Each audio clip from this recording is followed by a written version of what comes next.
Hi friends, welcome back to saihindividhyalaya YouTube channel. வாங்க ஈஸியாக வீட்டில் இருந்தே ஹிந்தி கற்றுக்கலாம்.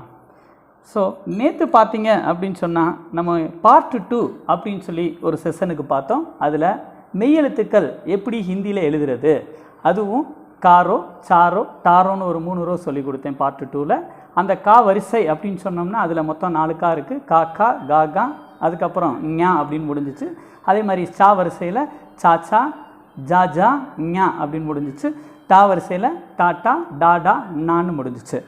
ஸோ இன்றைக்கி என்ன செய்ய போகிறோம், இன்றைக்கி கிளாஸில் பேலன்ஸ் இருக்கக்கூடிய ரிமைனிங் பார்ட்டை நம்ம பார்க்க போகிறோம். வாங்க கிளாஸுக்கு போகலாம். அதுக்கு முன்னாடி எல்லோரும் நம்ம இந்த சாய் ஹிந்தி வித்யாலயா யூடியூப் சேனலை சப்ஸ்கிரைப் பண்ணுங்கள், லைக் பண்ணுங்கள், டவுட் ஏதாவது இருந்தால் கமெண்ட் பண்ணுங்கள். நீங்கள் எப்படி வீட்டில் இருந்தே ஈஸியாக ஹிந்தி படிக்கிறீங்களோ அதே மாதிரி உங்கள் ஃப்ரெண்ட்ஸுக்கும் ஷேர் பண்ணுங்கள், ரெஃபர் பண்ணுங்கள். வாங்க கிளாஸுக்கு போகலாம். ஸ்டூடெண்ட்ஸ் பாருங்கள், நேற்று கா சா டா, அதாவது கசட தபரில் கா வரிசை சா வரிசை டா வரிசை பார்த்தோம். இப்போ என்ன பண்ண போகிறோன்னா தா, தமிழில் எழுதுகிறேன் தா. இந்த தா வரிசை அப்படின்றது பார்க்க போகிறோம்.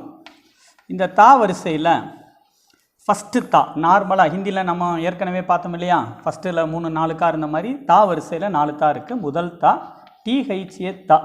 இப்போ நார்மலாக தண்ணீர் அப்படின்னு சொல்கிறோம் பார்த்தீங்களா, அதுக்கு வரக்கூடிய தா. இந்த தா அந்த தா சாதாரணமாக சொல்லக்கூடிய தா. இதுக்கு என்ன செய்யணும்னா, இது பாருங்கள், இப்படி போட்டிங்கன்னா இதை ஹெச் அப்படின்னு சொல்லுவோம். இதை அப்படியே மாற்றி எழுதுங்க.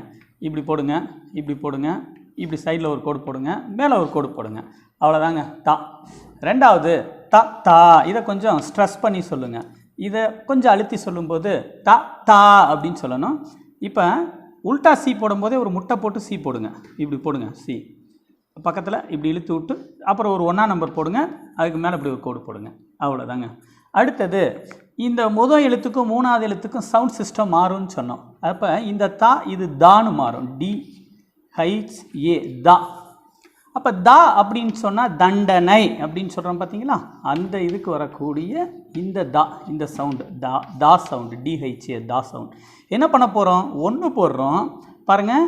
நேற்று எழுதும்போது இந்த இப்படி போட்டால் டான்னு சொன்னேன், அப்படியே கீழே இறக்கி விட்டுட்டிங்கன்னா தா. இதோடு முடிக்காமல் கொஞ்சம் கீழே இறக்கி விட்டுட்டு இப்படி மேலே ஒரு கோடு போடுங்க. அடுத்தது டிஹெச்ஏ தா, இதை கொஞ்சம் ஸ்ட்ரெஸ் பண்ணி சொல்லணும். எப்படி, இந்த தாவை அழுத்தி தா தா தா தா, அவ்வளோதான். இதுக்கு நம்பர் 3யை மாற்றி போடுங்க. நம்பர் 3யை பாருங்கள், இப்படி போடுங்க, பக்கத்தில் ஒரு 1 போடுங்க, மேலே ஒரு கோடு போடுங்க. அவ்வளோதாங்க தா தா. இப்போ நேற்று 3 சுழி நான் பார்த்தோம், இன்றைக்கி 2 சுழி நான். இப்படி ஒரு நா இருக்குங்களா, அதே மாதிரி இப்படியும் ஒரு நா இருக்கும், தமிழில் இருக்குங்களா, அந்த நா, இது NA அப்படின்னு சொல்லக்கூடிய. இதுக்கு என்ன செய்ய போகிறோம்னா, ஒரு முட்டை போட்டு இப்படி சைடில் ஒரு கோடு, இங்கிட்ட ஒரு கோடு, மேலே ஒரு கோடு. அவ்வளோதாங்க, தா வரிசை முடிஞ்சிச்சு.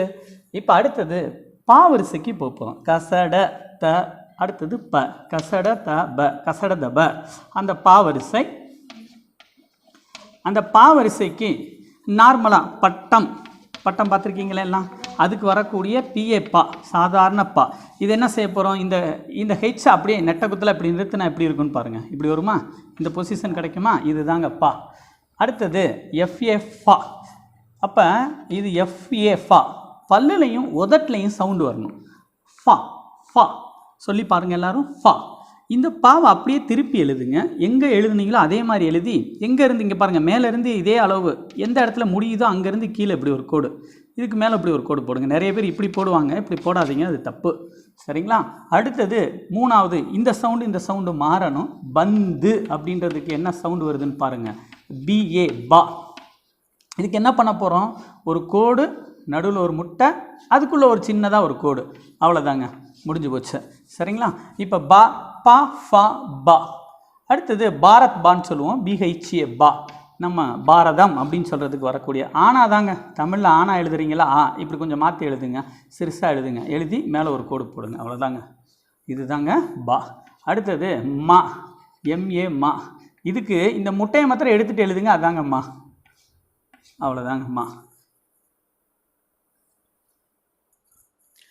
ஸ்டூடெண்ட்ஸ் பாருங்கள், தா வரிசை பார்த்தாச்சு, பா வரிசை பார்த்தாச்சு. தாத்தா தாதா நா, பா ஃபா பா பா மா. ஓகே, கவனிங்க. இப்போ கா வரிசை தா வரிசை கா வரிசை சா வரிசை டா வரிசை தா வரிசை பா வரிசை பார்த்துட்டோம்.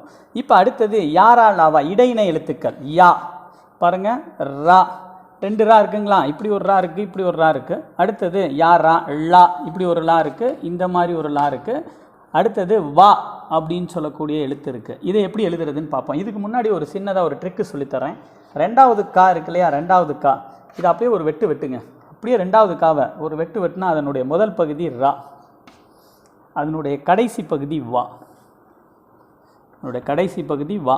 இந்த வா பார்த்தீங்கன்னா இந்த பால இருக்க நடுக்கோடு எடுத்துட்டா கூட அப்படியே தான் தெரியும். இந்த யாக்கு வேறு ஒன்றுமே இல்லை. இந்த தா இருக்குல்ல, இந்த தா அதில் இருக்க முட்டை எடுத்துகிட்டு எழுதுனீங்கன்னா அது யா. இதுதாங்க யா. யா ரா. இந்த லாக்கு 3ஆம் நம்பரை இப்படி திருப்பி எழுதுங்க. 3ஆம் நம்பர் இப்படி எழுதிட்டிங்கன்னா லா. யாரா லாவா. கசடத்தை அப்புறம் இங்கேன்னு நம்ம யாரா லாவா. சரிங்களா. இப்போ அடுத்தது சா அப்படின்னு சொல்கிறோம். தமிழில் பார்த்தீங்கன்னா சங்கர் அப்படின்னு சொல்கிறதுக்கு இருக்கக்கூடிய சா, சாதாரணமாக வரக்கூடிய எஸ்ஏ சா அப்படின்னு சொல்லுவோம். இந்த சாக்கு என்ன செய்ய போகிறோம், நம்பர் 21. அப்படி இல்லை அப்படின்னா நம்பர் 51. ஈஸியாக நான் வச்சுக்கோங்க. 21ஆம் நம்பர் இல்லைனா 51ஆம் நம்பர், இதுதான் சா. அடுத்ததுக்கு இப்படி ஒரு சா இருக்குது, இதை வடமொழி எழுத்து சானே சொல்லுவோம். இதுக்கு வந்து பா மாதிரி எழுதுங்க. இந்த பா மாதிரி இல்லை, பாவே எழுதுங்க. இந்த பா எழுதி அதுக்குள்ளே ஒரு கோடு போடுங்க. இதுதாங்க அந்த சா. அடுத்தது இப்படி ஒரு சா இருக்குது, இதை சரஸ்வதி சா அப்படின்னு சொல்லுவோம். இந்த சாவுக்கு என்ன செய்ய போகிறோம் அப்படின்னா இந்த ரா பகுதியை எழுதுங்க. ராவை எழுதி பக்கத்தில் ஒரு கோடு போட்டு இந்த சைடையும் மேலேயும் சேர்த்து விடுங்க.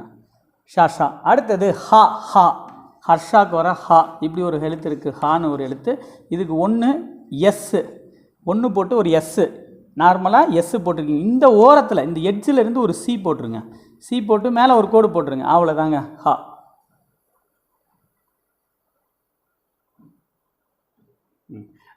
இப்போ ஒரு ஓரலாக பார்த்துருவோம். தா வரிசை தா, டிஹெச்ஏ தா எப்படி எழுதுறது, ஹெச்சை மாற்றி போடணும்னு சொன்னேன். தா தா எழுதுறது எப்படின்னு சொல்லியிருக்கேன் பாருங்கள். முட்டை போட்டு ஒரு சி மாதிரி போட்டு ஒரு கோடு மேலே ஒரு கோடு. தா எப்படி எழுதணும்னு சொல்லியிருக்கிறேன். 1 போட்டு ஒரு சி, இந்த டா மாதிரி போட்டு கீழே இறக்கி விட்டு மேலே ஒரு கோடு. இது 3ஆம் நம்பரை எழுதிட்டு அதுக்கு மேலே ஒரு கோடு. அதே மாதிரி இங்கனக்குள்ளே நான் ஒரு முட்டை போட்டு ஸ்ட்ரைட்டாக ஒரு கோடு, அங்கிட்டு ஒரு கோடு, இங்கிட்டு ஒரு கோடு. இதுதான் தா தா தா தா நா. தா தா தா தா நா. பா ஃபா பா பா மா. அடுத்த வரிசை பா வரிசை. பிஏ பா. ஒரு இந்த ஹெச் போட்டதை அப்படியே ஸ்ட்ரைட்டாக நிறுத்திடுங்க. இதே மாதிரி எழுதி எந்த இடத்துல முடிச்சிங்களோ அதுக்கு கீழே ஒரு கோடு போட்டு மேலே ஒரு கோடு போடுங்க. இது எஃப்ஏ பா. பிஏ பா. ஒரு கோடு போட்டு நடுவில் முட்டை போட்டு மேலே ஒரு கோடு போடுங்க பா. இது ஆனா மாதிரி எழுதி மேலே ஒரு கோடு போடுங்க. இதில் இந்த முட்டை எடுத்துகிட்டு எழுதுனீங்கன்னா அது மா. பா ஃபா ஃபா. இந்த பா வித்தியாசம் இருக்குன்னு சொல்லி உதட்லையும் பல்லையும் உச்சரிக்கணும். இது பிஏ பா, இது பிஹெச்ஏ பா, இது மா. அடுத்தது யா ரா லாவா. யா எழுதும்போது இந்த தாவுனுடைய அந்த சுழிச்சு விட்டதை மாத்திரம் எடுத்துட்டிங்கன்னா யா. 2வது காவை உடச்சி முதல் பகுதி ரா, கடைசி பகுதி வா. லா. நம்பர் 3 திருப்பி எழுதுனீங்கன்னா இப்போ சால 4 சா இருக்குது. அதுக்காக நான் என்ன சொன்னேன் அப்படின்னா சாதாரண எஸ்எஸ்ஸா. இது 21ஆம் நம்பர் மாதிரி 51ஆம் நம்பர் மாதிரி போட்டுக்கோங்க. அப்படி இல்லை அப்படின்னு சொன்னால் உஷாவுக்கு வர சா.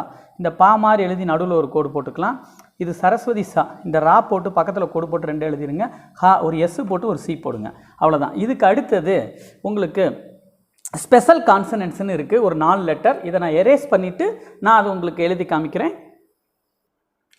ஸ்டூடெண்ட்ஸ், இப்போ நான் இதை இது அடுத்தது எழுத போகிறதுலேயே கான்சனன்ட்ஸினுடைய கடைசி 4 எழுத்துக்கள் 37 எழுத்தில் முடிய போகுது. இது கொஞ்சம் கவனமாக இருக்கணும். அதனால தான் நான் வைப் அவுட் பண்ணிவிட்டு உங்களுக்கு எழுதி காமிக்கிறேன். இது ஃபஸ்ட்டு எழுத்து இக்கு ப்ளஸ் சா. பாருங்கள், இக்கு ஷா, இக்ஷா. சரிங்களா. இக் ஷா அப்படி எழுதிக்கலாம். எஸ்கைஏ ஷா. இது எப்படி எழுதணுன்றதை காமிக்கிறேன். 1 இந்த கீழ்ப்பகுதியிலிருந்து ஒரு கூட்டெழுத்தில் எஸ்ஸு இப்படி போடுங்க. இந்த கொஞ்சம் கவனமாக எழுதணும். 1 போட்டு கீழ்ப்பகுதியிலிருந்து அப்படியே ஒரு எஸ்ஸு, எஸ்ஸுக்குள்ளே ஒரு எஸ்ஸு, எஸ்ஸு எஸ்ஸுக்குள்ளே ஒரு கூட்டெழுத்தில் எஸ்ஸு, மேலே ஒரு டீ போடுங்க. இதாங்க இக்ஷா. அடுத்தது இது இக்ஷா. பாருங்கள், 1 கூட்டெழுத்தில் எஸ்ஸு, அதுக்குள்ளே ஒரு எஸ்ஸு. அடுத்தது இத்ரா. இத்து ப்ளஸ் ரா, இத்ரா. இது 2 எழுத்துக்கள் சேர்ந்து எழுத்துருங்க. அப்போ எக்ஸா 1 இத்ரா. இத்ரா வந்து ரொம்ப ஈஸிங்க. கே இருக்குல்லங்க, கே போட்டதை மாற்றி போட்டிங்கன்னா அதாங்க இத்ரா. இது ரொம்ப ஈஸிங்க. இந்த ஒரு எழுத்து தான் உங்களுக்கு கொஞ்சம் கஷ்டமாக தெரியும். அடுத்தது இக்கு ஞா, இக்ஞா அப்படின்னு சொல்கிறோம். இந்த எழுத்து என்ன செய்ய போகிறோம்னா பாருங்கள், இப்படி யூ போடுங்க. யூ போடும்போது அப்படியே கொஞ்சம் நக்குள்ள இப்படி ஒரு பென் பண்ணி யூ போடுங்க. இங்கிட்ட ஒரு கோடு, இங்கிட்ட ஒரு கோடு, மேலே ஒரு கோடு. அவ்வளோதாங்க இக்ஞா. அடுத்தது இஷ்வா அப்படின்னு சொல்கிறாங்க. இஷ்வா இங்கனுக்குள்ளே நான் எழுதி காமிக்கிறேன். இஷ்வா, இஷ்வா. இந்த எழுத்து என்ன சொல்கிறோம் அப்படின்னா இங்கே பாருங்கள், இப்படி ஒரு முட்டை போட்டு இங்கிட்ட சைடில் ஒரு கோடு, இங்கிட்ட ஒரு கோடு, இப்படி ஒரு கோடு, மேலே ஒரு கோடு. அவ்வளோதான். இவ்வளோ தாங்க 37 லெட்டர்ஸ். இப்போ ஒரு அடிக்கடி இந்த லா அப்படின்ற எழுத்து இதை வந்து மோஸ்ட்லி எழுதுகிறாங்க. இதுக்கு எப்படி இருக்குன்னா 8ஆம் நம்பர் இருக்குல்ல, எட்டு அப்படி படுக்க வசமாக போட்டு ஒரு டி. இது டெக்ஸ்ட் புக்கில் இருக்காது. ஸோ இதோட முடிஞ்சிடும். இது ஜஸ்ட் வேணும்னா நாலேஜுக்காக நீங்கள் பார்த்துக்கோங்க. லா அப்படின்றத வந்து என்ன செய்கிறாங்க, லா பழம் அப்படின்னு சொல்கிறதுக்கு அந்த மாதிரி எழுத்துக்கு 8ஆம் நம்பர் போட்டு ஒரு டி மோஸ்ட்லி யூஸ் பண்ண மாட்டேங்கிறாங்க இதுவரை தான். இதான் ஸ்பெஷல் கான்சனன்ட்ஸ் அப்படின்னு சொல்லுவோம். 2 எழுத்துக்கள் சேர்ந்து வர்றது. ஸோ மொத்தம் 37 லெட்டர்ஸ் வருது. ஸ்டூடெண்ட்ஸ், இதை நீங்கள் என்ன செய்யணும் அப்படின்னு சொன்னால், சார் இன்றைக்கி சொன்ன தா வரிசை ஒரு பேஜ் எழுதணும், அடுத்தது பா வரிசை ஒரு பேஜ் எழுதணும், யாரா லாவா ஒரு பேஜ் எழுதணும், ஷா ஷாகா ஒரு பேஜ் எழுதணும், அப்புறம் இக்ஷா, இத்ரா, இக்ஞா, இஷ்வா, லா இதை ஒரு பேஜ். ஸோ எழுதும்போது உங்களுக்கு என்ன கிடைக்கும்னா நல்ல ப்ராக்டிஸ் கிடைக்கும். அப்புறம் கொஞ்சம் கொஞ்சமாக மெமரி பண்ணுங்கள். நம்ம நாளைக்கு இதிலிருந்து இன்னொரு சாப்டர், ஒரு இன்ட்ரெஸ்டிங்கான சாப்டருக்கு போய் நாளைக்கு உங்களை மீட் பண்ணுறேன். அது வரைக்கும் எல்லா பேரும் இந்த சேனலை சப்ஸ்கிரைப் பண்ணுங்கள். உங்கள் கூட இருக்கக்கூடிய ஃப்ரெண்ட்ஸுக்கு ஷேர் பண்ண சொல்லுங்கள், லைக் பண்ணுங்கள். டவுட் இருந்தால் கமெண்ட் பண்ணுங்கள், சார் ரெஸ்பான்ஸ் பண்ணுறேன். தேங்க்யூ.